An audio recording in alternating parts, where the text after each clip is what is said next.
Mu kifaananyi gw'olaba y'omu ku bannalulimi, abawandiisi, abasomesa, bannalulimi abakuukootevu be twali tubaddeko nabo wano mu ggwanga Uganda. Ate mumanyi kati weebuuza y'ani oyo? Oyo gw'olaba ye Kulannima Kalinda, omusomesa era omuwandiisi w'ebitabo eby'enjawulo ebinyuvu era ebiyigiriza.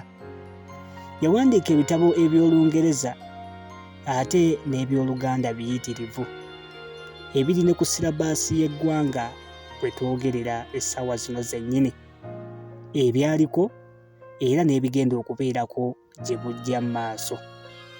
Mu bitabo bye yawandiika eby'Oluganda bye tutayinza kubuusa maaso kwe kuli ekitabo eky'Abazibumbira, ekitabo ekya Pawulo Kirimuttu, amaka g'Abawansolo ate n'ebitabo ebirala bingi nnyo.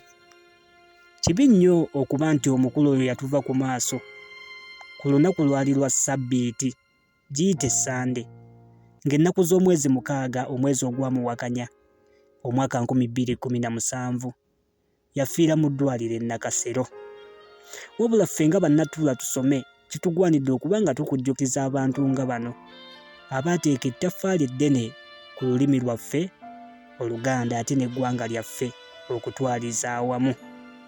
Wabula yadde yatwekweka emirimu gye yaleka akoze eri eggwanga Uganda n'ensi yaffe Buganda wamu n'olulimi lwaffe nze lwenjagala okukira embaga etanyumye, lwenjayaanira era lumpa emirembe olulimi lwaffe Oluganda, tetusobola kwerabira mirimu egyo gye yaleka akoze.